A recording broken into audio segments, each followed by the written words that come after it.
নমস্কার, Assam prime network থেকে আমি ইন্দ্রাণী আপনাদের স্বাগত জানাচ্ছি। বাংলাদেশ থেকে ভারতে প্রবেশ করে বিএসএফ এর হাতে আটক এক বাংলাদেশি নাগরিক। নাম শেখ মোহাম্মদ রুখান মিয়া, বয়স 40। পিতা মৃত শেখ মোহাম্মদ সমীর মিয়া, বাড়ি বাংলাদেশের মৌলভীবাজার জেলার কুলাউড়া থানার পোষাইনগর গ্রামে। ধর্মনগর আন্তঃরাজ্য বাস টার্মিনাল থেকে বিএসএফ জওয়ানরা তাকে গোপন সংবাদের ভিত্তিতে আটক করে। পরবর্তীতে সকল আইনি প্রক্রিয়া শেষে বাংলাদেশিকে কদমতলা থানায় পৌঁছে দেয় রানীবাড়ি স্থিত কোম্পানির 97 নম্বর ব্যাটালিয়নের জি ব্রাঞ্চের জওয়ানরা। পুলিশ ধৃত বাংলাদেশের বিরুদ্ধে 23/25 নম্বরে ও 143 2 বিএনএস 2023 এবং 1967 সালের পাসপোর্ট আইনের 3/12 ধারায় একটি মামলা রুজু করেছে। বুধবার তাকে জেলা আদালতে সোপর্দ করা হবে বলে জানা যায়। ভানুচন্দ্রের রিপোর্ট, আসাম প্রাইম নেটওয়ার্ক। তোমার নাম কি? তার নাম কি? তার মোহাম্মদ রুকন মিয়া। হ্যাঁ, শেখ মোহাম্মদ রুকন মিয়া, বাড়ি কোন জায়গায়? লৌরা কুশাইল। ভারতে আমি আইছি বাংলাদেশের দলাল দরিয়া। শেখ হাসিনা আমাদের প্রধানমন্ত্রী যখন লাগে তখন এরপরে 15-20 দিন পরে আমি ছবি ক্লিক দেখলাম যে দেশের যে অবস্থা শুরু হয়েছে হয়তো মোটাও পারি যায়, তার কারণে আমি এই দেশে মানে সরকার পতনের পরে থাকতে পারতেছো না। থাকতে কারণে আইছি অনেক এই যখন বাকি। তুমি কোন দলের ছিলে? আমি আওয়ামী লীগ শ্রমিক লীগ। কবে এসছো ভারতে? আমি সরকার পতনের 15-20 দিন পরে আজকে 6.5 মাস ভারতে আছো।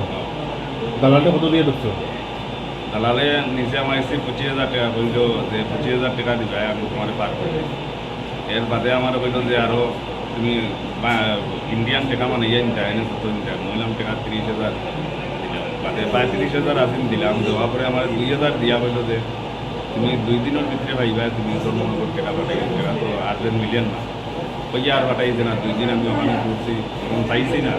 তখন আমি 2 দিন কাজ করিয়া কইছি, এখন কাজ করিয়া বলতো ফের পাশাইয়া স্যার আমি চলতাম। মানে পুনানো আই উঠছো?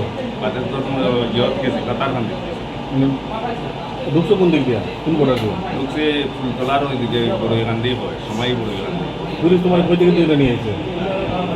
পুলিশ কালকে তোর পুলিশে ধরবে, বিএসএফে ধরছে? বিএসএফে ধরছে, সিভিল দিয়েছে।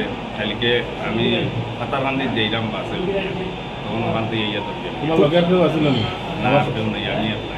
তোমার বউ নাই, স্ত্রী নাই, বাচ্চা নাই? আছে বাড়িতে। তারা কে এসো? তোমার নামে মামলা আসলো নি আসাম বাংলাদেশ? বাংলাদেশেও এখন হইলে হইতে পারে, আগে তো আছে। তো তুমি তারা ফেলাইয়া গেলা তুমি নিজের জন্য? যাইমু তো স্যার, কারণ এখন তো নিজে বাঁচতেই বাঁচতে মনে করেন এরা তো বউ দুটা বাচ্চা তো পাই।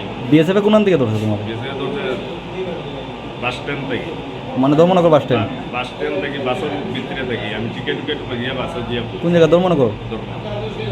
বিএসএফ জি ব্রাঞ্চ ইউপি রানীবাড়ি। তারা গতকাল 12টার কাছাকাছি তারা ধর্মনগর আইএসবিটির থেকে একজন বাংলাদেশিকে আটক করে। তখন তারা সেখানে তার স্পট ইন্টারোগেশনে তারা জানতে পারে যে সে আমাদের কদমতলা এরিয়ার বজেন্দ্রনগর গ্রামের একটি এরিয়া দিয়ে সে এখানে প্রবেশ করেছিল আপনার আগস্ট 2024-এ, যখন বাংলাদেশে একটু সমস্যা তৈরি হয়েছিল ওই সময়ে। তারপর বিএসএফ আমাদেরকে রাত্রে কল করে এবং আমরা যাই। তার বাড়ি নাম হচ্ছে শেখ মোহাম্মদ রুকন মিয়া। তার বাড়ি হচ্ছে আপনার বাংলাদেশের এই কী বলে কুলাউড়া থানার মৌলভীবাজার গ্রামে।